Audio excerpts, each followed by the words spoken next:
안녕하세요. 해외에서 오랫동안 한국 대입시를 준비해온 학생들을 지도해온 경험 바탕으로 이 특립시와 관련하여 가능한 정확한 정보를 전달드리기 위해서 노력하고 있는 옹글리쉬의 옹이란입니다.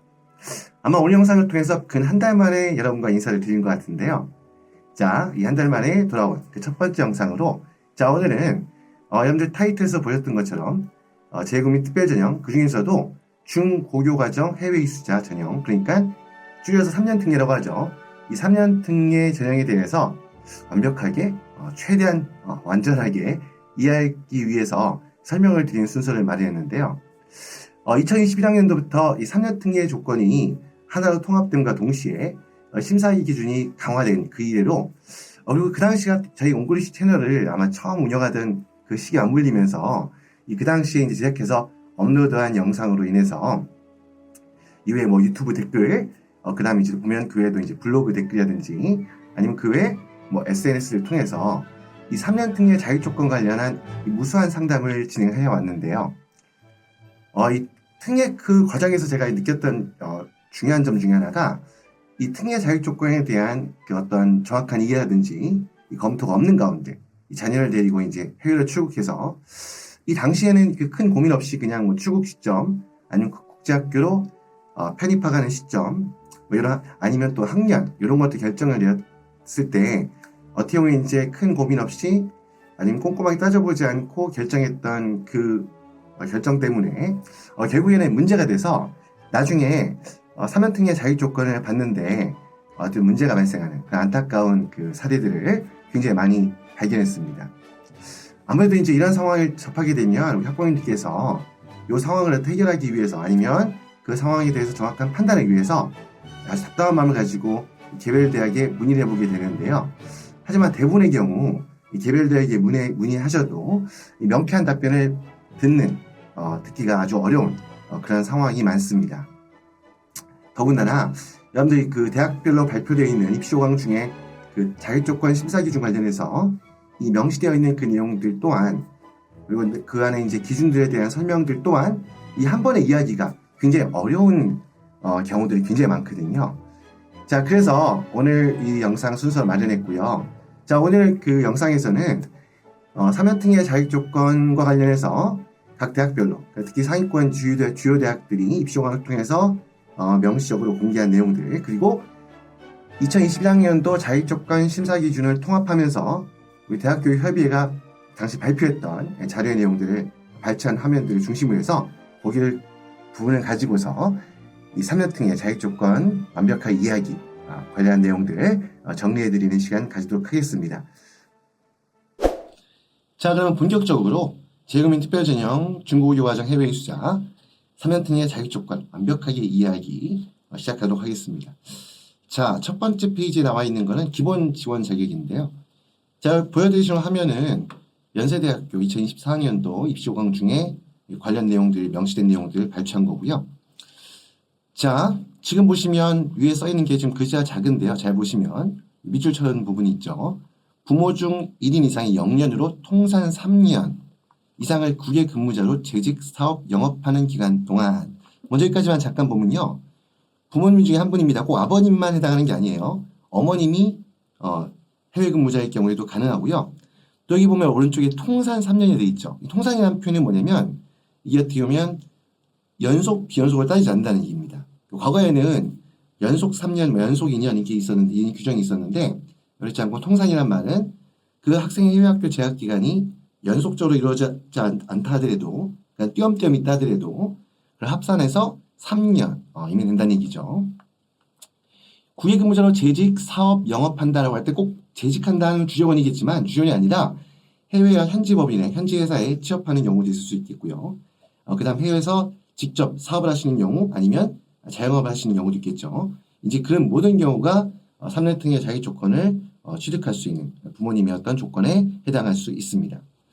자, 그러면서 국외 근무자의 근무지 소재가 학교에서 소재에 있는 학교에서 고교과정 1기학년 이상을 이렇게 있죠. 1기학년. 여기서도 또 한 가지 말씀드리면 1기학년 하니까 어떤 분들이 1학년이라고 오해하시는 분들이 있어요. 그게 아니라 고교과정, 고등학교 3년, 1, 2, 3학년이겠죠. 그 중에 1기학년 이상을 포함해서 중고교과정 3개학년 이상 수료한 자 이렇게 되어 있으면 이 학생들이 3년특례 자격 조건을 가질 수 있다는 이야기고요. 자, 내용들 다 쭉 읽어보시면 되는데 그냥 제가 중요한 부분만 잠깐 보면요. 여기 보면 이 표 내용 중에서 보면 그 내용을 잠깐 확대할게요. 여기 보면 여기 보시면 여기 이런 내용이 있죠. 국외학교 국외 재학 기간에 대해서 표시있기를 이런 내용을 묻고 있어요. 해당 1개학년 기간 내 모든 학기를 이수한 자는 학기 예시부터 다음 학년도 동일 학기 개실 직전 학기 종료일까지. 이게 어떻게 어려운데 무슨 말이냐면 보면 여기 보면 예를 들어서 뭐 그 10학년이다. 그럼 10학년이 그날 학교가 10학년이 1, 2, 3학기로 되어 있는 학교다 할 경우에 그러면 10학년 1학기가 개학하는 날부터 그러니까 예를 들어서 뭐 8월 15일 날 개정할까요? 그러니까 8월 15일 날 10학년 1학기 1텀이 되겠죠. 3학기니까 그 1텀이 개학한 날부터 마지막 학기가 어떻게 마지막 학기가 여기 보면 그 동일 학기 개시일 직전 학기가 종료. 그게 무슨 말이냐면 그 다음 연도에 다시 또 10학년이 시작되는 그 밑에 아이들이 후배들이 10학년이 시작하겠죠. 그 10학년이 시작하기 그 동일 학기의 직전 학기 언제겠어요? 3학기겠죠. 3학기. 그 3학기 종료일까지를 그러니까 한마디로 뭐냐면 또 어려운가? 10학년 1학기를 시작한 날부터 8월 15일 개학이 있었으면 8월 15일부터 3학기가 끝나고 그 방학 들어가기 직전이 뭐 예를 들어가지고 뭐 6월 5일이었다 그러면 6월 5일까지 이렇게까지 재학을 하면요. 0년으로 그러니까 만 1년이 되지 않더라도 1학년을 충분히 이수한 것으로 그래서 1학년을 충족한 것으로 간주한다라고 하는 문구가 좀 있어서 이 부분 뒤에 제가 다시 한번 설명을 드릴 텐데요. 이 부분은 저 웹페이지에서 눈에 띄는 부분이라서 이 부분은 잠깐 짚고 넘어갔습니다. 자, 화면 원래 위치로 돌아오게 하고요. 네. 그 다음 페이지 넘어가겠습니다. 자, 두 번째 페이지는요. 자, 이 두 번째 페이지의 내용은 이 내용을 이제 중앙대학교 입시호강에서 발췌한 건데요. 자, 요건 앞에 있던 내용들 연세대학교 입시호강이 나와있던 그 기본 자격 조건에 대해서 요걸 쭉 어떻게 보면 이제 보면 표로 좀 약간 보면 좀 더 눈에 띄게 편집이 되어 있어 이 부분을 보여드리는데요. 자, 이 내용 보시면 알겠지만 지원자 여기 보면 이제 동일 국가 내 근무 및 재학 이렇게 되어 있습니다. 이것도 뒤에 아마 설명을 드리고요. 자, 근데 이제 보면 여기 보면 이제 보면 일단 지원자 학생 같은 경우에는 고교과정 1학년을 포함해서 3년 동안 해외학교를 재학해야 되겠죠. 자, 그리고 이제 보면 여기 밑에 보시면 나와 있는 것 중에 하나가 체류기간 나와 있는데요. 이 학생 같은 경우에는 1학년마다 그러니까 1학년마다 4분의 3 이상을 해외에서 체류해야 된다는 얘기고요. 자, 해외 근무자 같은 경우는 당연히 3년 동안 해외 근무를 해야 되는데 그 3년 동안 중에서도 매 학년마다 그러니까 학생의 기준이죠. 학생의 1학년마다 해외 근무자 그리고 또 반드시 여러분들 짚고 넘어가셔야 될 부분은 해외 근무자 뭐 예를 들어서 아버님이라면 아버님뿐만 아니라 그 배우자 그러니까 어머님이 되겠죠. 어머님 또한 학생이 해외학교를 다니고 있는 그 해당 국가에서 아버님과 마찬가지로 해외 근무자 마찬가지로 학생이 매 1학년마다 그 해외 국가의 3분의 2 이상을 체류해야 한다는 부분입니다. 한마디로 해외 근무자뿐만 아니라 그 배우자 또한 동반해서 체류해야 한다는 부분입니다. 자, 이 부분 꼭 명심하셔야 아마 모르시는 분도 없을 텐데 가끔 물어보시는 분도 있거든요. 이 부분도 반드시 예외가 없습니다. 이 지금 2021학년도부터 이 특례 자격 조건 기본 조건은 모두가 통일이 있기 때문에 이건 모든 3년 특례를 시행하는 모든 대학이 공통으로 적용하는 부분이고요.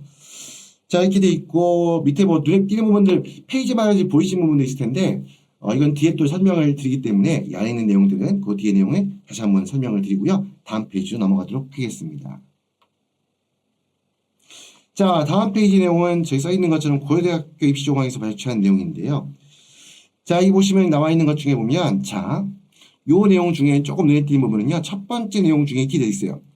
우리나라 학제 12년이죠. 우리나라는 12년제로 구성되어 있죠. 초등학교 6년, 중학교 3년, 고등학교 3년. 그런 다음에 이제 12년을 마친 다음에 대학에 입학하게 되는데요. 자, 이 전교육과정 이수를 원칙으로 한다. 이 부분을 어떤 분이 이렇게 오해하시냐면 이거는 뭐 12년 특례에 해당하는 거 아니냐라고 말씀을 오해하셔서 이렇게 넘기시는 분도 있는데 그렇지 않고요. 12년 특례라는 것은 이 전교육과정을 해외 학교에서, 그러니까 해외 학교에서 초중고 12학년 전체를 해외에 있는 학교에서 그 이수한 경우에 그 말씀드린 거고요.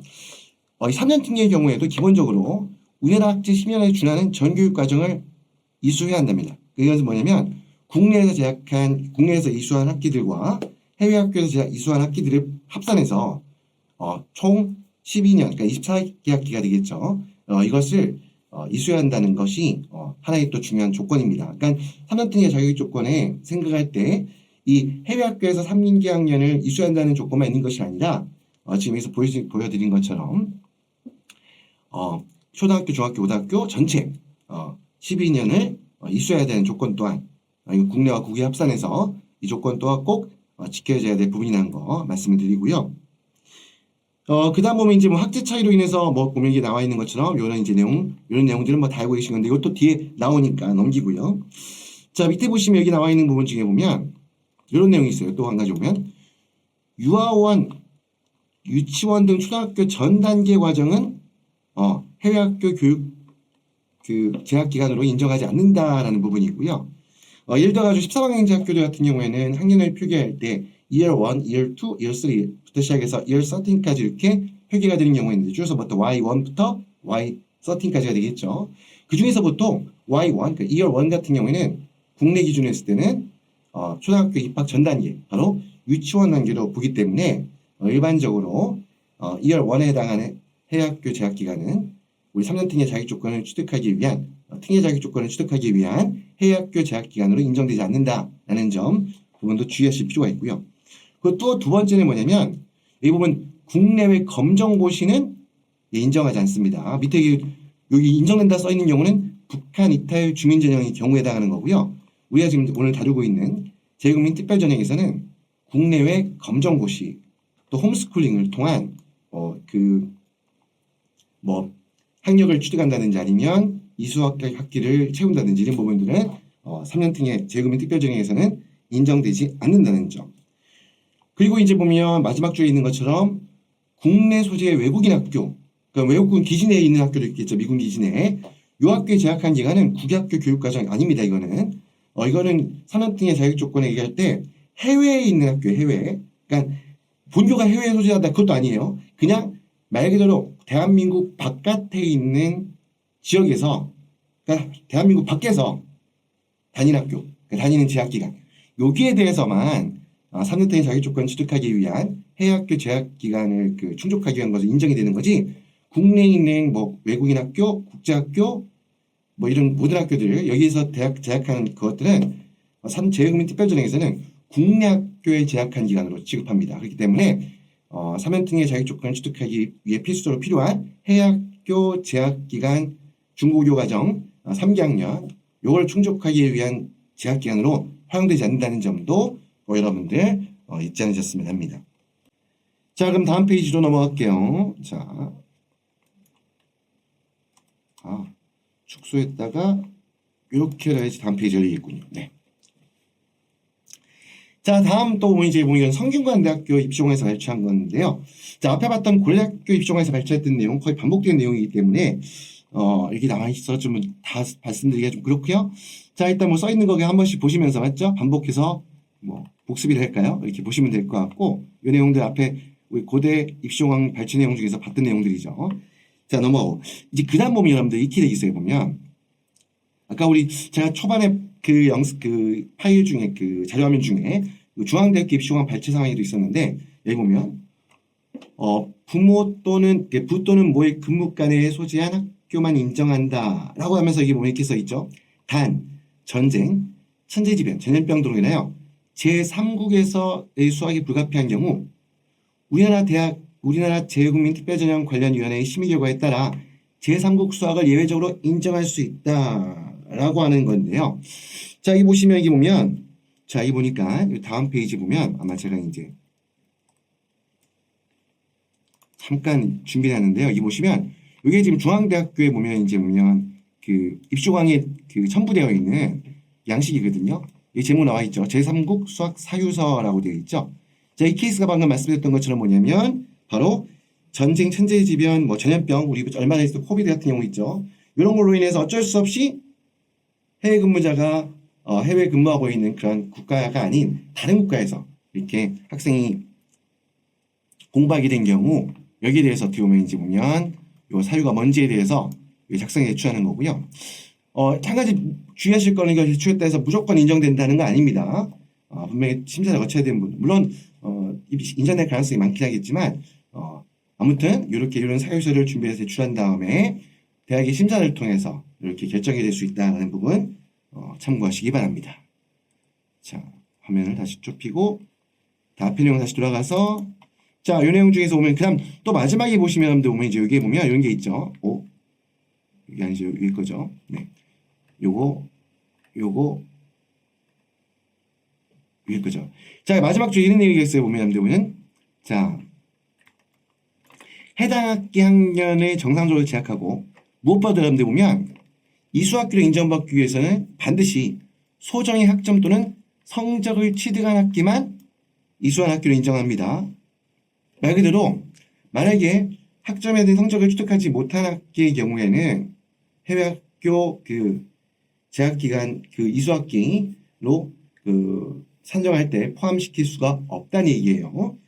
자, 그 부분 꼭 이것도 뭐 참고하셔야 돼서 반드시 해외 학교 특히 보면 이 잠깐 말씀드리면 초등학교 같은 경우에는 뭐 국가별로 어떻게 보면 학교의 특성에 따라서 이 성적이 점수로 명시되지 않는 경우가 있을 수는 있지만 이 중요한 거는 사실 3년 특례에서는 초등학교 과정에 이거는 뭐 어떻게 보면 그냥 총 24기 이수학기 한정하는 데만 활용이 되고 이 3년 특례 자격 조건을 필수적으로 취득하기 위한 해외 학교 재학 기간으로 하기 위해서는 중학교 이상이겠죠. 당연히 중학교 과정이나 고등학교 과정 같은 경우에는 학기를 이수하면 그 학기에 대한 성적이 나오겠죠. 그 성적을 취득한 그런 입력 성적표가 발행되는 그 학기에 대해서만 해외 학교 재학 기간으로 이렇게 인정될 수 있다는 부분은 참고하시기 바랍니다. 자, 그리고 다시 화면 돌아가서 자, 여기는 지금 보시면 뭐냐면 이거는 지금 보면 동국대학교 입시공에서 발췌한 부분인데요. 이거는 이제 보면 좀 여기 내용 보니까 재국민이 어떤 걸 의미하는가에 대해서 조금 자세하게 풀어놓은 게 있어가지고 참고 말씀드렸는데요. 여기 보면 내용이 보면 여기 보면 유학생의 자녀는 제외라고 표시돼 있죠. 그러니까 이게 보면 교육이라든지 학교의 교직원, 대학 교수 이런 걸로 아니면 하여튼 이런 아니면 국가에서 어떻게 보면 아니면 학교에서 대학에서 파견해서 해외에 있는 교육기관에서 연구를 한다거나 아니면 근무한다거나 이런 걸 목적으로 해서 해외에 출국한 가운데 그 부분은 이제 우리 보면 이 재외국민 특별 전형을 취득하기 위한 해외 근무 기간 한정하는데 포함이 될 수가 있지만 하지만 이 나와 있는 것처럼 유학 그렇죠? 우리 부모님이 유학을 위해서 해외로 나가는 경우도 있겠죠. 근데 유학생의 자녀 같은 경우에는 3년 특례 자격 조건을 취득하는데 해당되지 않습니다. 자, 그리고 이제 밑에 보면 영주권 취득 국외교포 자녀에게 이걸 대학이 돼 있는데 뭐냐면 여기 보시면 어떤 카테고리에 속하든지 전부 다 뭡니까? 다 자격 조건 다 통일되어 있습니다. 이 과거에는 영주권자 같은 경우에 이렇게 보면 자격 조건을 심사하는 기준이 조금 달랐는데요. 이제는 모두 통합됐습니다. 그래서 이거는 그냥 이렇게 재외국민들에 해당하는 부분들이 이런 부분들이 있다라는 것을 이렇게 정리해 놓은 거고요. 사실상 영주권은 취득해서 국외에 있는 교포의 자녀의 경우에도 이 자녀가 중고교 과정 해외 입시자 3년 특례를 통해서 한국대 입시를 지원하려고 한다 그러면 똑같이 다른 주직원이라든지 예를 과거에 기타 재국민했던 현지 법인 취업 현지 법원에 취입한 아버님의 자녀라든지 아니면 그 장학자의 자녀와 마찬가지로 이렇게 동일한 자격을 취득해야지만이 3년 특례 자격으로 대학에 지원하는 것이 가능하고요. 물론 초중고 전 과정을 해외에서 이수했다 그러면 그럴 때는 12년 특례 전교육과정 해외 이수자 12년 특례를 통해서 한국대 입시에 지원하면 되겠죠. 자, 그렇게 이 페이지 내용도 말씀을 드렸습니다. 이 다음 페이지 역시 중앙대학교 입시공에서 발췌한 내용인데요. 자, 여기 보시면 이제 여기에 나와 있는 내용들은 보면 일단 반복된 내용이죠. 여기 보면 개인 사유의 유학, 교육 연수. 그러니까 이게 파견된 것이 아니라 어디 소속돼서 파견된 것이 아니라 그냥 유학, 개인 사유로 해서 개인적인 목적으로 이렇게 그 해외 거주한 자는 요거는 지원자에게 해당하지 않습니다. 물론 해외에서도 만약 교육 같은 경우에 약간 저 같은 케이스인가요? 이제 보면 대신에 이제 현지 법인을 설립해야 되겠죠. 그래서 이제 어떻게 보면 자영업이 되겠죠. 이제 이런 경우는 당연히 이 기간을 활용해서 그 재임 특별전형 그의 자녀가 대학 입학할 수 있도록 할 수 있게 하겠지만 그렇지 않고 그냥 개인 사유로 어떤 특별한 어떤 법적인 어떤 법인체를 만들지 않고 이렇게 했을 경우는 해당되지 않겠죠. 아마 이제 이런 부분들 갑자기 생각이 나네요.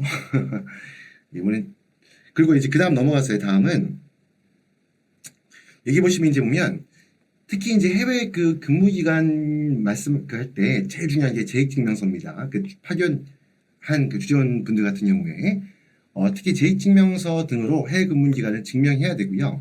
그 외에도 이제 뒤에 보시면 이제 보면 뭐 자영업자 같은 경우 아니면 다른 여러 가지 경우들 아마 내용이 뒤에 또 있으니까 그때 말씀을 또 드리고요. 아무튼 그 해외 근무 기간에 이렇게 증명이 돼야 되고요. 특히 무엇보다 중요한 것은 해외 파견 재직자의 경우에 제출 서류상 명시되어 있는 파견 기간, 그러니까 어떻게 보면 회사에서 발령 일자가 되겠죠. 그 발령 일자 그 기간 내에 해당하는 부분이 해외 근무 기간이고요.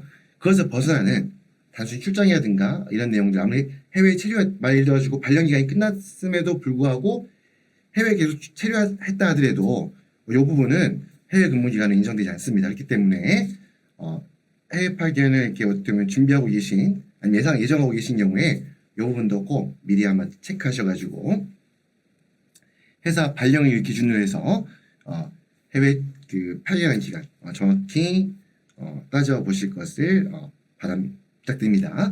자, 다음 페이지 내용 넘어갈게요.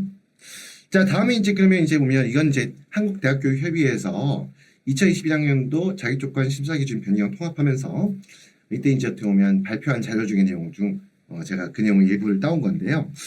여기 보시면 이제 나와 있는 것처럼 보면 학생의 재학 기간이 이제 G8, G9, G10이 10학년 같은 경우에 이제 6월 13일 날 끝나죠. 그러면 이제 이 모든 기간은 어떻게 보면 해외 근무자의 회사 발령 기준 재직 기간 내에 포함되어 있어야겠죠. 그러니까 여기 보시면 나와 있는 케이스는 2020년 학생이 6월 13일까지 해외학교를 재학하고 요걸 이제 포함한 범위에서 7월 31일까지 이제 그 해외 파견 기간이 이렇게 명시가 되어 있는 거죠. 증명이 되는 거죠. 자, 이렇게 되는데 만약의 경우에 이제 그러면 우리 학생이 6월 13일 날 끝났으니까 그 해외학교 재학 기간 충족했으니까 그냥 6월 25일 날 발령을 종료해서 귀국하면 어떻게 되느냐라고 이제 아마 이런 케이스가 발생했을 경우에 안 된다는 거죠. 해외 그 근무자의 재직 기간은 또 3년이 돼야 돼요. 그러다 보니까 이게 2017년 8월 1일부터 해외 근무를 시작했으면 발령일 기준으로 그 발령일이 2020년 7월 31일, 그러니까 만 3년이 되는 그때 이제 종료가 돼야 되겠죠. 이렇게 돼야 한다는 부분 보시면 되고요. 이걸 이제 우리 보통 만 3년, 표현은 0년으로 3년 이렇게 합니다. 보통 여러분들 보시면 0년이라는 게 이제 우리 만이라고 얘기하는 거고요. 학년이라고 하는 거는 학년은 학교 학생 일정에 맞춰가지고 그 학년이라고 합니다. 요거 같은 경우는 조금 이제 이렇게 구분해 주시면 될 것 같고요. 다음 페이지 넘어가겠습니다. 자, 다음 사례 거의 비슷한 건데요. 보시면 이게 반복된 이것도 내용 같아요. 이것도 보면 이 그 대기업 자료도 보니까 이렇게 내용을 반복해서 이렇게 자료를 만들었더라고요. 보니까 어쨌거나 똑같은 케이스 나와 있는데 여기 보시면 지금 나와 있는 내용 중 보신 것처럼 학생이 해당 학년도에 온전한 학기를 이수했다 하더라도 해외 근무자의 그 재직 기간이 기준이 변경, 바로 축소되는 것은 아니다라는 부분 아마 주의해야 한다 생각해서 여기 아마 대기업 그 자료에도 이 내용들 아마 추가로 넣은 거 아닌가 생각이 듭니다. 다음 페이지 넘어가겠습니다. 다음 화면 볼게요. 자, 다음 내용에는 이제 이게 다시 보면 입시공학 내용으로 들어가서 이 고대에서 발췌한 건데요. 자, 여기 나와 있는 것 중에 보면 아까 우리 아마 첫 번째 화면에서 아마 설명을 드렸던 것 같은데, 그게 아니군요. 이제 보면 요 바로 위에 있는 내용이고, 요 밑에 보시면 이 나와 있는 거 보면 만약 학생이 중간에 편입학하여 학기 개시부터 재학하지 못한 경우, 그러니까 학생이 학기 그 첫 시작일부터 해학교에 재학한 게 아니라 학기 중간에 학사 일정에서 학기 중간에 그 편입해서 학기 개시부터 재학하지 못한 경우에는 그때는 위에 나와 있는 내용처럼 모든 학기를 그 성적을 받았다 하더라도 그 학년을 이수한 게 아닙니다. 그 학년을 이수한 거라 되기 위해서는 편입한 일자로부터 0년, 그러니까 만 1년 된 날까지 재학하여야지 1기학년을 이수한 것으로 인정이 됩니다. 자, 이렇게 되는데 이것도 아마 다음 페이지 이제 제가 요게 자세한 내용들 사례를 아마 넣은 것 같은데 다음 페이지 넘어갈게요. 다음 페이지에 요거는 사례 전에 한 번 더 있네요 보니까. 자, 여기 보면 이 경우 있죠.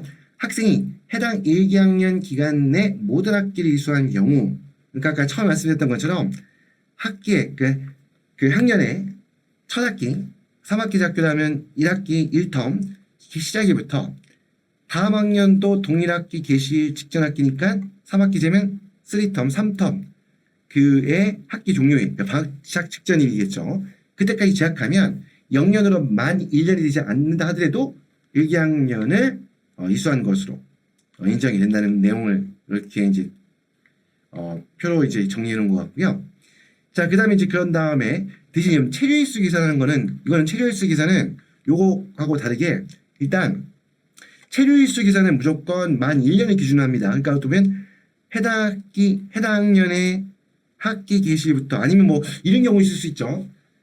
2학기 때부터 이제 학교를 재학한 경우가 있을 수 있죠. 그러면 그 2학기 개시일, 그렇죠. 2학기 개시일부터 만 1년까지죠. 만 1년.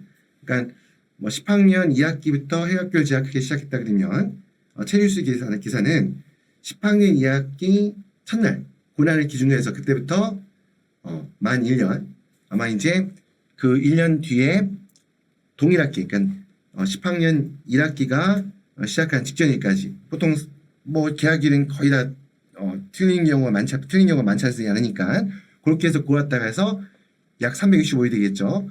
요 기준에서 요 기간에 학생들 같은 경우는 학생은 4분의 3 이상을 해외에 체류해야 한다는 거죠. 해외에.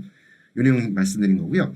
요것도 앞에 나와 있던 것처럼 요 위에 이 내용 내에서 요 위에 내용 같은 경우에는 요거는 만 1년이 되지 않아도 해학교 2학년을 이수한 것으로 인정되잖아요. 그렇다 하더라도 해외 근무자의 재직 기간이 그리고 특히 체류일수를 기사하는 부분이 기준이 줄어드는 것은 아니다라는 거죠. 자, 다음 페이지 넘어가면 자, 여기 이제 또 역시 마찬가지로 그 대교협에서 제시한 그 발표한 참고 자료인데요. 여기 보시면 이제 보면 이 케이스는 중간에 편입한 케이스입니다. 그 해당 학교의 학사 일정상 그 8학년의 시작은 8월 1일부터인데 학생이 이제 그 해외로 나와서 학사 일정상 학기 중간에 9월 1일에 이제 학교를 다니기 시작한 거죠. 자, 이런 경우에는 요때까지 다닌다 해서 요거까지 해가지고 이게 3년이 되는 게 아닙니다. 여기 지금 보면 9월 1일부터 다녔기 때문에 어떻게 돼 있냐? 여기 보면 여기 내용에 보면 이렇게 돼 있죠. 일단은 해외 근무자의 재직 기간은 이제 만 3년이 돼 있는 거죠. 보면 여기 기간 내에 밑에 나와 있는 것처럼 보면 여기 보시면 어떻게 돼 있어요? 지금 보면 학생이 중간에 편입학해서 학기 개시부터 재학하지 못한 경우 편입학일로부터 0년으로 1년이 된 날까지 2학년을 한다. 그래서 어떻게 돼야 한다? 밑에 나와 있는 것처럼 8학년을 9월 1일 학사 일정상 학기 시작한 이후에 뭐 한 달 정도 뒤에 이제 입학을 한 거죠. 편입한 시점부터 쭉 다닌 다음에 까지가 10학년까지 다 다녔다고 해서 끝난 게 아니고 이게 아직 남아있죠. 맞죠? 이게 지금 보면 9월 1일부터니까 만 3년이 되는 거는 8월 30일까지죠. 근데 이 학사 일정상 이때는 이제 10학년이죠. 11학년에 요 8월 1일부터 8월 30일까지 한 달을 더 해외학교에 재학해야 되는 거예요. 그렇게 해야지만 학생도 해외학교를 중고교 과정 3기학년을 재학한 걸로 인정이 되는 겁니다.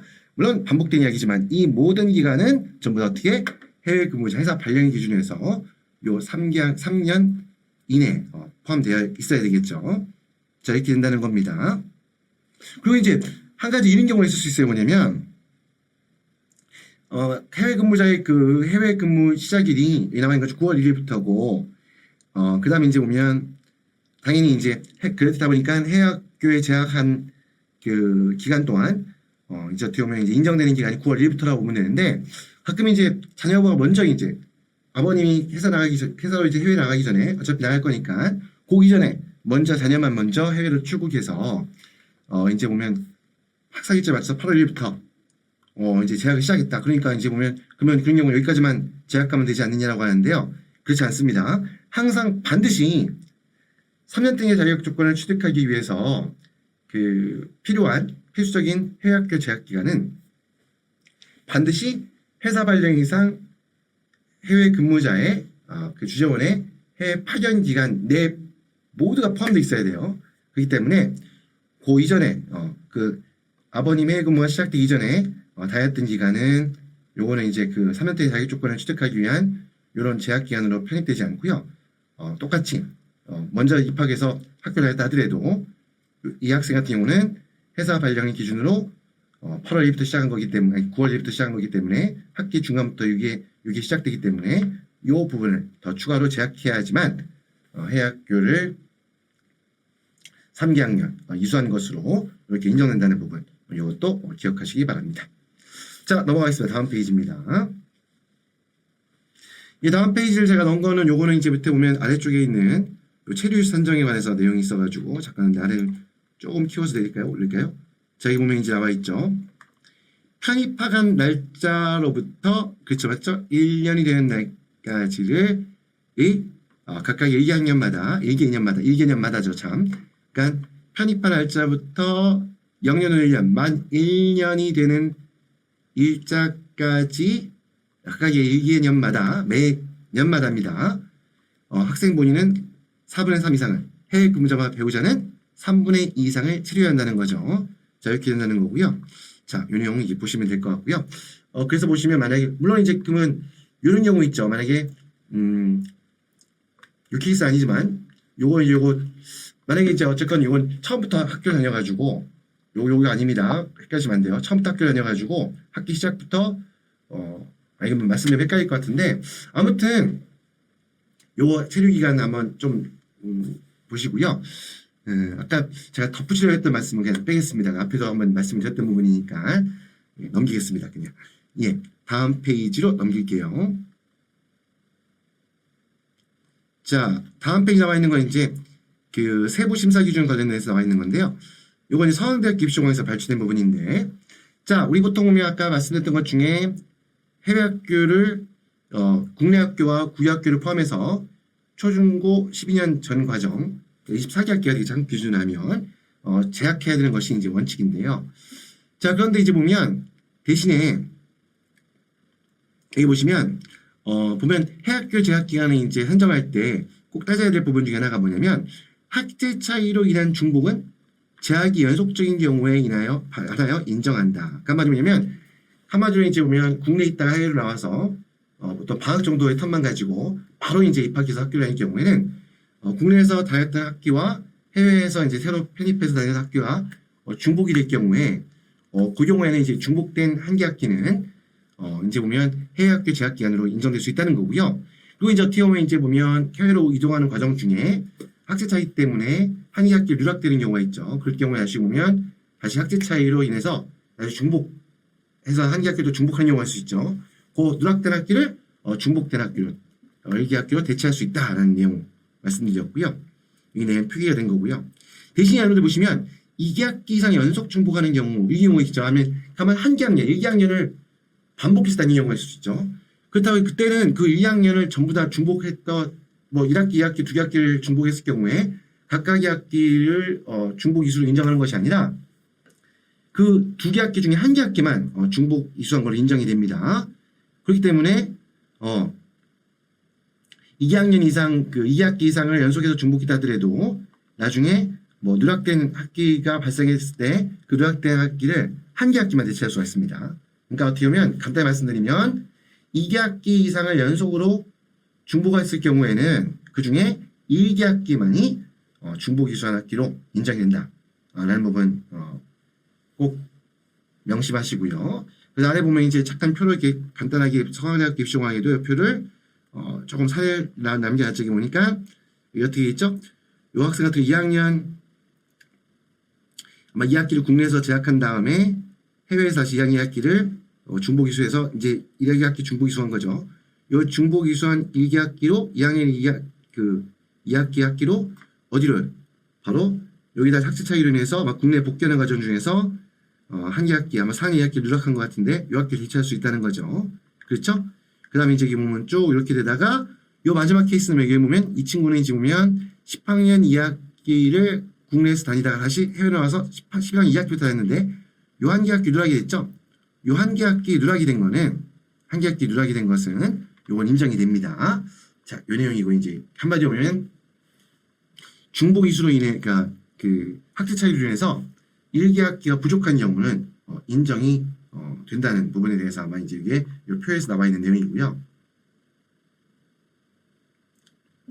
그래서 여기 다음 페이지 바로 나와 있는 게 그거예요. 뭐냐면 학제 차이로 인해서 불가피하게 발생되는 수학기간, 그러니까 초중고 12년 한국기적 24개 학기를 이수해야 되는데 국내 국외 포함해서 학제 차이로 인해서 불가피하게 발생하는 수학기간의 결손은 1개 학기에 한해서 인정한다는 겁니다. 이제 중요한 거는 1개 학기 누락은 학제 차이로 인한 겁니다. 그리고 또 한 가지 학제 차이란 거 여러분들 학제 차이는 여기서 많은 분들이 질문하신 내용 중에 학제 차이는 어떤 학제 차이라고 봐야 되냐면요. 보통 우리가 보면 한국처럼 3월에 신학기가 신학년의 첫 학기가 시작하는 게 3월에 시작하는 학교들이 있고요. 그리고 이제 보통 해외에 있는 많은 국제학교들은 8월이나 또는 9월에 신학년의 첫 학기가 시작이 되죠. 이런 거 이 차이를 학기 차이로 얘기하는 겁니다. 그러면 당연히 그러다 보면 이게 전편이 받는 과정에서 한 개 학기를 중복하거나 아니면 한 개 학기를 누락하게 되는 경우가 발생할 수 있겠죠. 이렇게 학제 차이로 인해서 불가피하게 1개 발생한 누락 중에 1개 학기까지만을 인정해 준다. 그래서 이런 경우 초중고 23개 학기를 재학하더라도 요거는 이제 자격 조건에 문제가 발생하지 않는다. 이렇게 이해하시면 되고요. 그 다음에 이제 보면 뒤에 나와 있는 두 번째 3번에 나와 있는 내용 중에 이런 게 있죠. 이 보면 해당국의 교육관계 법령 등에 따라서 학제상 월반 또는 조기졸업 제도가 허용된 경우에 한해서 여기 보면 이제 그 월반으로 인해서 두 학기가 이제 결손이 되는 경우가 있을 수 있겠죠. 그러니까 한 개 학년 결손이 되는 경우가 있겠죠. 근데 그 이제 그런 경우에 그래서 어떻게 초중고 22개 학기만 되는 경우가 있겠죠. 이 경우에도 요런 조건에 따라서 그 결손된 경우만 인정한다는 거지.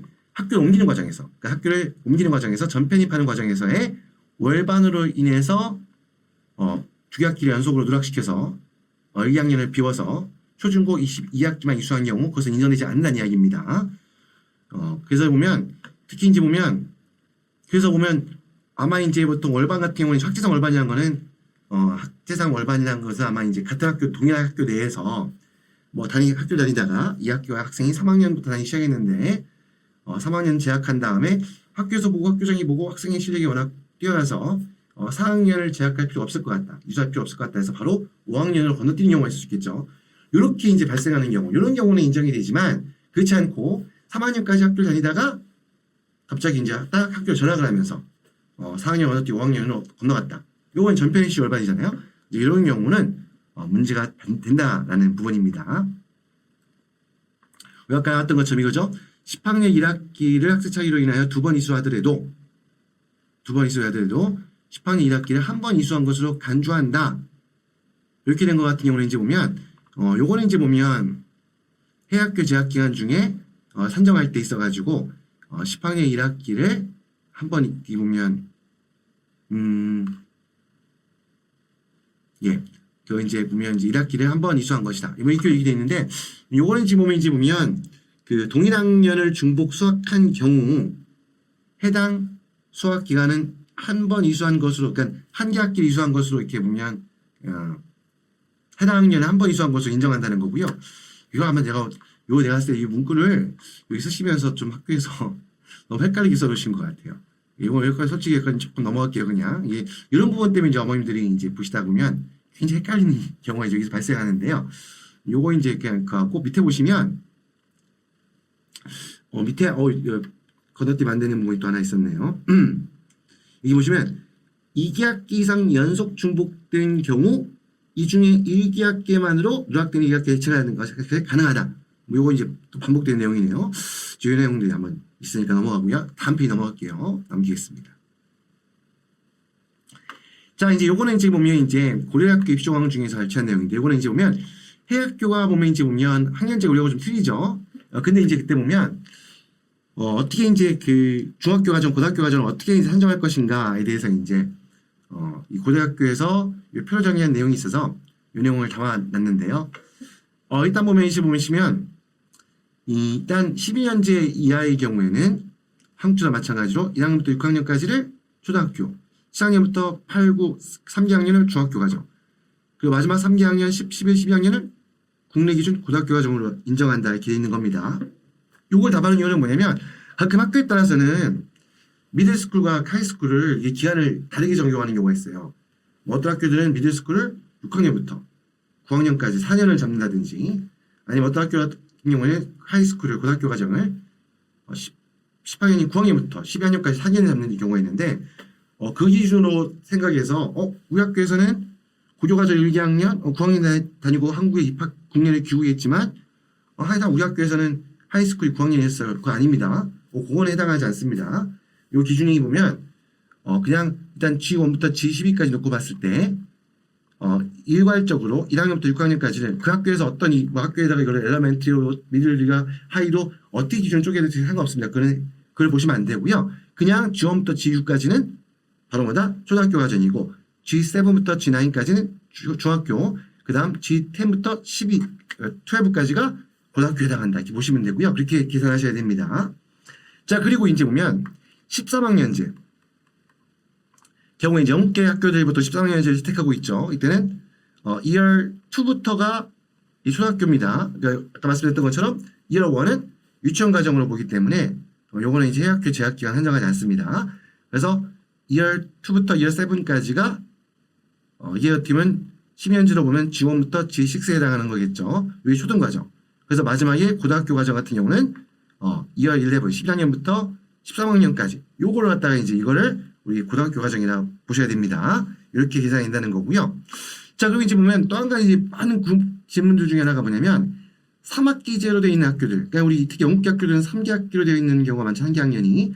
이 경우에 일단 이게 고대 같은 경우에는 1탐과 2탐을 정상 이수했을 때 1기 학기를 이수한 것으로 인정하고, 뭐 아니면 이제 2탐부터 3탐까지 정상 이수했을 때 2학기 인정한다. 2학기를 이제 다닌 것을 인정한다 이렇게 되어 있는데요. 자, 요거는 일단 이제 고대는 이렇게 되어 있고요. 이게 꼭 정해져 있는 거, 이거는 학교마다 조금씩 틀립니다. 이게 굉장히 많이 헷갈릴 수밖에 없는 부분인데, 일단 고대는 일단 이렇게 일단 기본 규칙으로 정해놨어요. 자, 이렇게 되어 있고, 뒤에 잠깐 말씀드리겠지만 그렇지 않고, 보통 이제 보면 뭐 그 전체 재학 기간 그 학년에 학기에 되면 그 학사 일정상 해당 학교인 학사 일정상 1년 동안 그 출석해야 되는 일수가 있죠. 그 일수의 절반을 제약하면 그 한 학기 이수한 것을 인정한다든지, 아니면 방학 기간을 포함해서 만 6개월을 해학교에 등록이 되어 있으면 그 기간이 2학기 이수한 것을 인정이 되는 경우도 있고, 이런 부분도 이제 약간 이제 우리 머리 아프게 하는 부분인데요. 일단 고대 같은 경우는 이렇게 이제 담아놨네요. 그래서 이제 이 부분 참고하셨으면 좋겠고, 자, 그 다음에 이제 보면 자, 또 한 가지 이제 보면 우리 그 복수 국적 갖고 있는 학생들이 있죠. 이 경우에는 3년 등의 자격으로 그 재국민 특별 전형으로 국내 대학 한국대학 입시에 지원하기 위해서는 지원할 때 대한민국 국적으로 지원해야 됩니다.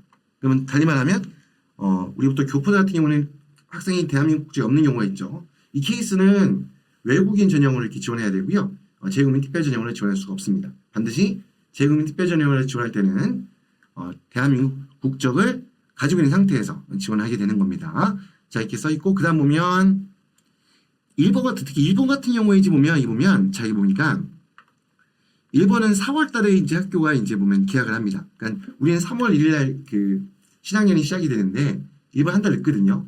그래서 4월 초에 신학년이 시작이 되고 그러면 졸업도 그만큼 우리나라처럼 2월이나 1월에 졸업을 하는 게 아니라 늦춰지겠죠. 이제 이런 경우에는 근데 대학을 입학하기 위해서 보통 지금 대학을 입학하기 위해서 이 보면 이제 국내에 귀국하는 과정이라든지 이런 여러 가지 부분들이 좀 이제 날짜가 좀 약간 애매해질 수 있는 거죠. 이제 이 경우에는 재학 예상 기간 범위 내에서 국외학교 재학 기간만을 예외적으로 초과 인정한다. 이게 뭐냐면 지금 보니까 또 이거 보면 이게 이것도 솔직히 내용이 솔직히 무슨 말이에요? 여러분들 이해가 되시나요? 저도 솔직히 잘 안 들어오거든요. 재학 예정 기간 범위 내에서. 솔직히 이게 이런 부분이 너무 어려워요. 그래서 혹시라도 제 영상을 대학 관계자분이 보신다면요. 저 이런 부분 문구도 조금 더 쉽게 바꿨으면 좋지 않겠나 싶은 생각이 드는데 재학 예정 기간 범위 내에서 국외학교 재학 기간만을 예외적으로 한마디로 얘기해 보면 쉽게 말하면 이거예요. 그냥 뭐 간단히 말씀드리면 3월 입학 때문에 그 4월에 신학년이 시작됐고 졸업이 3월 이후다 보니까 대학 입학하기 위해서는 그 전에 이제 보면 3개학년을 만 3년이 약간 보면 졸업하기 전에 국내로 귀국해서 학교를 다녀야 되는데 이제 이런 경우가 있을 수 있는데 이런 경우에 대해서 일본의 경우에는 이걸 감안해서 심사가 이루어진다는 겁니다. 한마디로 좀 쉽게 말씀드리면 예외적으로 여기 보면 이 부분을 감안해서 대학에서 심사를 하게 된다라는 부분으로 이제 요 문구는 거의 대부분 대학들의 입시공학이 다 들어가 있으니까 이 부분은 한번 참고해서 말씀드려서 참고를 한번 생각하시면 될 것 같고요. 다음 페이지 넘어가겠습니다. 자, 다음 페이지는요.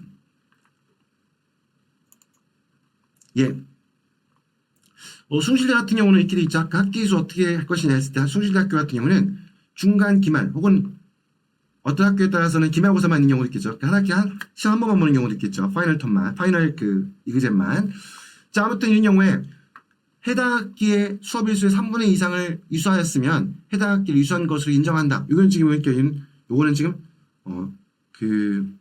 동국대학교 입시호강인데요. 이렇게 학기 인정기를 이렇게 인정하는 경우도 있습니다. 자, 이것도 이제 보면 이거는 학기들마다 조금 틀립니다. 이제 그래서 이 부분이 굉장히 복잡한 케이스 이런 경우들 반드시 그래서 이 같은 경우에는 이제 해당 학교에 그 자녀의 학교 해외 학교 이수학교 예상할 때 꼭 이제 문의를 해보셔야 되는 부분이 중요한 이 부분이고요. 자, 그다음에 이제 넘어가서요. 요건 이제 숭실대학교의 입시호강 중에 나와 있는 건데요. 자, 여기 보시면 이제 보면 여기 보면 이제 보통 보면 여기 보니까 요 내용은 이제 아까 있었던 요건 나는 넘어가고요.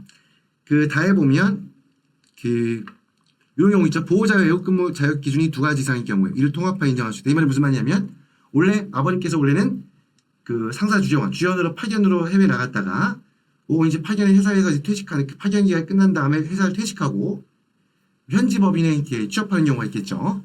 아니면 또 이런 경우 있죠. 자기의 사업을 이제 새롭게 시작하시는 경우가 있고 아니면 어떻게 보면 이제 자영업으로 이제 업종을 전환해서 원래는 해외 주연으로 파견을 해외 주연으로 해외 근무를 시작했지만 자영업으로 이제 전환되는 경우가 있겠죠. 이런 경우 이 모든 기간을 통합해서 합산해서 인정을 할 수 재직 및 특별전형 자격 조건을 취득하기 위한 기간으로 활용할 수 있다는 거고요. 자, 그다음에 이제 부터 밑에 보시면 여기 보니까 자, 우리 보통 보면 이제 부정편법 악용으로 판명될 경우에 대학이 인정하지 아니할 수 있다라고 했을 때 그 사례 중에 하나가 뭐냐면 이거예요. 10학년 2학기까지 국내고, 그러니까 우리 고1을 다 마친 거예요, 국내에서. 고1 2학기를. 그 다음에, 그때 이제 아버님이 해외 발령이 나가지고 해외 나갔는데, 고교과정 3개년. 그러니까, 여러분들 중고교 과정 3개학년이라고 해서 꼭 중학교 과정이 또 반드시 포함되는 건 아닙니다. 이 고등학교 과정 중에 1학년이 반드시 포함되는 거, 최소 1학년이. 고등학교 3개학년만 가지고도, 재능 및 특별전형을 3년 동안 자격 조건을 취득할 수 있는데, 이걸 맞추기 위해서 다시 해외학교에 가서 10학년 1학기 고1을 처음부터 다시 다니는 경우. 이 경우. 사실 이 경우 보면 우리 보통 아까 앞에 이런 경우가 있었죠. 2학기 이상을 연속으로 중복이수했을 경우에는 그 중에 한 개 학기만을 중복이수한 걸로 인정한다 했죠. 그럼 당연히 이 경우를 보면 아이가 국내에서 고1 1학기를 다 다녔고 해외에서 고1 1학기 다시 시작했다 하더라도 그래서 고1 1학기와 2학기, 2학기 중복이다 하더라도 실제 해외 학교 그 재학 기간으로 인정되는 거는 한 학기밖에 안 되는 거죠. 그럼 결국은 어쨌건 1인 케이스는 고등학교 졸업까지 한다 하더라도 해외 학교 재학 기간이 2년 반, 그러니까 6개 학기 중에 5개 학기밖에 안 되기 때문에 어차피 자격 조건을 취득할 수 없고요. 하여튼 이런 경우 같은 경우는 이제 이게 대표적으로 이제 명시하고 있는 이런 부정 편법이라고 봐야 되겠죠. 이런 이제 보면 이렇게 되는 경우에 이제 문제가 된다는 것을 이렇게 또 동국대학, 순시대학교 입시호강 중에는 이런 부분을 문구가 추가가 되어 있습니다. 자, 다음 페이지 넘길게요. 자, 다음 페이지에 나와 있는 건 이제 홍익대학교 입시호강 중에 이제 발췌한 부분인데요. 자, 여기 보면 이제 보면 이게 나와 있는 것처럼 여기 특히 보면 이제 보면 우리 재외국민 특별전형에서 그 보통 제출 서류 중에 출입국 관련 기록도 제출하도록 되어 있거든요. 그래서 여기 나와 있는 것처럼 특히 이 부분이죠. 현지 자영업자의 근무 기간은 이거는 해당 국가에 세금 납부한 기관으로 증명이 돼야 되고요. 그리고 이제 또 보면 재외국민 등록 등본 또는 출입국 사실 증명성이 나타난 출입국 기록을 보고 요 해외에 이제 그 체류 기간, 근무 기간 이런 거를 이제 산정해야 된다는 거고요. 특히 근데 여기 보시면 이제 그 재외국민 등록 등본 요걸 내가 이와 이것도 따로 했으면 좋겠는데 지금 보다 보니까 나오네요. 이 재외국민 등록 등본을 보통 재외국민 등록을 가급적 하신 게 좋습니다. 그 해외에 이제 여러분들 해외 파견되게 되면 대사관이나 영사관에 가서 재외국민 등록을 처음부터 아니면 요즘은 온라인으로 다 가능하거든요. 온라인으로 등록하시는 게 좋고요. 만약 혹시라도 이게 안 돼 있으면 어떡하냐라고 이제 그걸 또 이제 고민하시는 분이 있는데 이 재외국민 등록 등본을 발췌할 수 없는 경우에는 이게 나와 있지 않지만 보통 여권의 비자 있죠, 비자면은 비자에는 보면 어떻게 보면 이제 그 발급된 날짜가 나와 있죠. 언제부터 언제까지 유효기간 있잖아요. 이제 이거를 이제 그 사본을 내주는 것도 가능합니다. 그렇다고 해서 또 비자를 무조건 받아야 되냐 또 아니에요. 가끔 어떤 분들이 이게 막 돌고 돌면서 이 비자가 없으면 안 되는 거죠. 비자는 솔직히 비자는 이게 비자를 이렇게 사본을 제출하는 경우는 말씀드렸던 것처럼 재외국민 등록 등본을 제출할 수 없는 경우에 그걸 대체하기 위해서 비자를 대체 서류로 활용할 수 있는 거지. 또 오해하셔가지고 취업 비자를 받지 못하면 안 된다. 취업 비자가 없으면 없는 기간을 재외국민 특별전형 자격 조건을 취득하기 위한 기간으로 인정되지 않는다. 이렇게 잘못 오해하시는 분인데 그렇지 않습니다. 강조해서 말씀드리지만 비자는 재외국민 특별전형 3년 등의 자격 조건을 취득하기 위한 조건으로 전혀 활용되는 자료가 아닙니다. 심사하는 자료가 아니라는 거 이것도 혹시라도 해서 한번 추가해서 말씀드렸고요. 자, 그 다음에 이제 보면 1인 경우 없어야겠지만 혹의 부모님들 중에 한 분이 돌아가시거나 아니면 이혼하는 경우가 있을 수 있겠죠. 이제 이 경우 어떻게 하느냐 하면 그 부모님 중에 한 분이 사망하거나 아니면 두 분이 이제 이혼하기 전까지는 당연히 모든 부모님, 아버님, 어머님 모든 그 자격을 다 충족해야 되겠지만 그 이후에 나머지 기간 동안에는 해외에 이제 어떻게 보면 그 해외에 남아 있는 아마 이제 그 해외 근무하고 있는 분이겠죠. 그분의 이제 그 단독으로의 근무 기간 또 체류 기간 요걸 가지고 이제 보면 가보고 판단하게 된다는 겁니다. 그래서 이제 보면 이런 경우에 이렇게 이제 보면 그래서 부모님 중에 한 분이 한국에 계시다. 이럴 경우에는 이제 이게 절대 안 되는 거예요. 그 경우에는 왜냐면 이제 이게 어떻게 이해하셔야 되냐면요. 3년 등의 자격 조건 심사 기준을 강화해서 어떤 경우로만 이제 3년 등의 자격을 주겠다라고 이제 어떻게 보면 그 규칙을 정한 거냐면요. 부모님이 두 분 다 해외에 있다 보니까 어쩔 수 없이 아이가 해외에서 학교를 다닐 수밖에 없는 거죠. 아이 혼자 국내에 남겨놓을 수도 있겠지만 물론 너무 그거는 그렇지 않아요. 맞죠? 우리 아이는 자격심이 너무 강해. 그거는 정말 예외적인 거고 대부분 다 부모님이 해외에서 해외에 체류하다 보면 아이만 혼자 한국에 있을 수가 없는 거죠. 이제 이렇게 해서 해외 학생도 해외에 체류하면서 해외에 있는 학교를 다닐 수밖에 없을 경우만 3년 등의 자격을 주겠다라고 이게 조건이 강화된 거거든요. 이제 그런데 그 부모님 중에 두 분 중에 한 분이 이제 오면 돌아가셨거나 아니면 이혼했을 경우에는 이 경우에는 이제 그 부양자가 한 명밖에 안 되는 거죠. 그러면 이제 그분이 해외에 계속 있다 그러면 자녀도 당연히 해외에 계속 있게 되겠죠.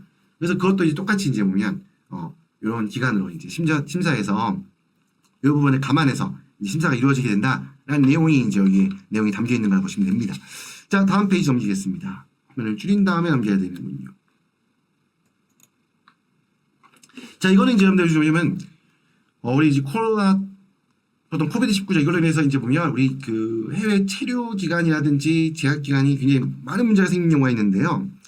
자, 이런 경우에 자, 이거는 어떻게 보면 이제 어떻게 되느냐?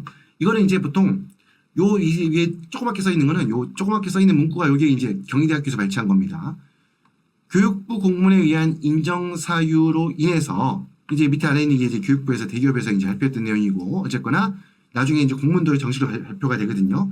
요 내용으로 인해서 자, 해외 체류 제약의 예외 상황이 그쵸 우리 코비드-19 때는 이 엄청나게 많은 학생들이 국내로 귀국할 수밖에 없는 상황들이 많았죠. 그래서 체류 기간이라든지 아니면 제약 기간 중에 문제가 발생하죠. 그럴 때 요거는 이제 보면 증빙 자료를 통해 인정 여부를 판단한다고 하는데 뒤에 나와 있겠지만 이 증빙 자료는 뒤에서 얘기할게요 그냥. 여기 보면 이제 나와 있던 내용들이 밑에 나와 있는 것처럼 보면 이제 이런 경우가 많이 발생했죠. 여기 보면 대기업 발표한 내용에도 이렇게 나와 있는데 여기 보면 저기 보시면 밑에 보니까 여기 보면 국내에 체류하는 게 보면 코로나 바이러스로 인해서 해외 학교가 휴학해서 국내에 체류하는 경우 그래서 국내에서 온라인 수업을 듣는 경우가 있었겠죠. 자, 그 다음 해외에 입국하기로 되어 있었는데 해외 학교로 이제 입국을 하고 해외 학교로 전학이 예정되어 있었지만 해외로 출국 못할 그날은 이제 입국이 안 되니까 여기 지금 보면 코비드로 인해서 봉쇄가 돼 있어가지고 그럴 경우에 이제 학생의 어떤 재학 기간이나 체류 기간이 또 문제가 될 수 있겠죠. 자, 이런 경우들 여기 나와 있는 것처럼 많이 보면 요거 같은 경우는 이제 보면 해외 학교에 입학 원서를 제출했고 입학 테스트 등을 진행해서 입학 절차를 준비하고 있음을 증명하는 서류를 이게 뭐 이제 되겠죠. 이런 걸로 통해서 이제 대체해서 이런 걸로 통해서 이런 부분에 이제 어떤 재학 기간이나 체류 기간에 문제가 되다 하더라도 여기 인정될 수 있다는 얘기가 되겠지. 자, 그다음에 이제 보면 이런 경우들이 이제 있어가지고 요거를 이제 보면 인정될 수 있다는 거고 이거는 앞으로 이제 여러분들 지금 그 엄청나게 많은 학생들이 요 기간에 해당이 여기 문제가 지금 요 기간 코로나 바이러스 동안 해외 학교를 뭐 초등학교 다녔거나 중학교 다녔거나 고등학교 다녔거나 했던 학생들은 모두 요 문제가 이제 이 학생들이 대학 갈 때까지 계속 요 문제가 계속 이제 남아 있겠죠. 그래서 이거는 올해 입시 요강에만 반영되는 것이 아니라 요 친구들이 이제 대학교 졸업하고 대학 입학할 때까지 이런 부분들이 있으면 요거는 이제 계속 어떻게 보면 이게 이제 교육부가 이제 이렇게 공식적으로 이제 요 부분을 명시한 거거든요. 그래서 요거는 이제 보면 거의 모든 대학들이 입시 요강에 들어가 있습니다. 요 내용 위에 있는 문구가 형태만 틀리고 페이지가 틀릴 뿐이지 이렇게 있다는 거. 그래서 여기 보면 뒤에 보시면 이 차가 담아놓은 이유가 다만 사유서라는 거 있거든요. 사유서. 보통 이제 재학기간, 체류기간 문제가 있을 때 사유서를 제출할 수 있게 돼 있거든요. 여기 보면 이제 이걸 내는데 여기 보면 지금 연세대학교 입시광에 첨부되어 있는 사유서에도 보면 여기 보면 코비드-19로 인한 온라인 수업 그러니까 아주 친절하게 써놨죠. 너무 걱정을 많이 하시니까 아마 이렇게 내용을 적어놓은 것 같아요. 자, 이런 경우에 이제 보면 그럼 어떤 증명서를 내야 되냐 보면 여기 보면 이 오른쪽에 사유서는 한양대학교 입시요강 중에 첨부되어 있는 자료인데요. 여기 보면 요 밑에 이게 써 있죠. 사유서에 기재한 내용을 증명할 수 있는 증빙자료 하면서 오른쪽에 해당 학교에서 발급한 공시서류. 그러니까 한마디로 해당 학교의 학교장이 이제 어떤 뭐 직인을 찍거나 뭐 서명한 서류가 있겠죠. 이 서류를 반드시 증명서류로 첨부해서 제출하면 됩니다. 그래서 이렇게 된다는 거고요. 그 다음에 이제 보면 여기 또 내용 중에 보면 조금 눈에 띄는 게 학기 중에 국내 체류가 15일 이상일 경우 이것도 여러분들 보시면 그러니까 보통 이제 보면 이게 대학마다 일괄적이지 않지만 보통 일반적으로 15일 정도 얘기하거든요. 그러니까 학생 일정상 학기 중인데 국내 이제 휴일이 아닌데 국내에 들어와가지고 15일 이상을 체류할 경우에 요거는 문제가 될 수 있거든요. 그래서 이 경우에는 반드시 사유서에 내용을 작성해서 어떤 사유로 나왔는지 그걸 갖다가 이제 보면 요 같은 경우에 이제 어떤 사유로 그렇게 했는지에 대해서 요 사유서를 작성해서 제출해야 됩니다. 돼 있고요. 그래서 항상 이런 경우가 발생할 때 어머님들 꼭 이런 어떤 한국의 국내 체류를 기기하는 경우가 있을 때 항상 뭘 좀 신경 쓰냐면 질병으로 인한 거였다면 진단서 아니면 우리 코비드 같은 경우는 만약에 학교를 다니다가 갑자기 이제 직전 이전 코비드로 인해서 힘겨운 과정을 거쳤던 학교 정이 들었지만 어쩔 수 없이 다른 학교 옮기는 경우가 있겠죠. 다른 지역으로 다른 나라로 옮기는 경우가 있겠죠. 그러면 이제 그 학교에 다시 가가지고 증명서를 받을 수 없으니까 미리 다른 나라로 이주하기 전에 다녔던 그 학교에 꼭 학교장 서명이 담겨 있는 이 온라인 수업이 있었다거나 학교가 휴교했다거나 아니면 이제 학교가 어떻게 보면 여러 가지 어려움이 있었다는 부분에 대해서 증빙할 수 있는 그런 자료를 미리 받아서 챙겨서 그 해외로 이제 다른 지역으로 또 이동하시기 전에 그 서류 꼭 준비하실 수 있기를 부탁을 드립니다. 자, 그 다음 나와 있는 페이지는 그 다음 페이지는요. 자, 여기 페이지 보면은 이거는 뭐냐면 이제 다시 가려서 안 나오고 있는데요. 그 대기업에서 그 발표한 자료 중에 이렇게 이제 보면 그 Q&A라고 해서 이렇게 중요한 이제 우리 보통 제가 팩이라고 하죠. 팩. 이 팩에 대해서 이제 보면 이게 몇 페이지를 이렇게 그 공개해 놓고 있는데 그때 공개했었는데 그 중에서도 조금 이제 눈에 띄는 부분들 그 페이지만 제가 이제 잠깐 발췌했는데요. 자, 그 부분 잠깐 말씀드리면요. 여기 나와 있는 내용 중에 보시면 일단 중복학기 전으로 학계 공백이 있는 경우 그러니까 너무 학계 공백이라는 것은 너무 긴 경우입니다. 방학 기간 정도가 아니라 아주 긴 경우 뭐 반년에서 1년 이렇게 공백이 있을 경우에는 그때 중복 이수했다 해서 그 중복 이수가 추가로 이제 보면 동일 학기를 중복 이수했는데 그 중복 이수한 학기를 그 추가로 인정되느냐 안 된다는 겁니다. 그 밑에 써 있죠. 학제차 기록에 인한 중복은 학생의 재학이 연속적인 경우에 하나요. 그러니까 한마디로 방학 정도만 텀이 있었지 그냥 국내에서 예를 들어서 6월 말까지 7월까지 학교 다닌 다음에 그냥 해외로 나와서 그냥 8월 정도 한 달 좀 되는 기간만 공백이 있고 바로 8월 말부터 학교를 다닌 경우에 그때 이제 그 중복학기 발생했을 경우 그 중복된 학기를 그 추가로 이수한 학교 인정한다는 거지 그렇지 않고 이 기간이 길어졌을 경우에는 동일 학기를 중복 이수했다 해서 그 이수한 학기를 중복 이수로 인정하지 않는다는 얘기입니다. 자, 그 다음 두 번째는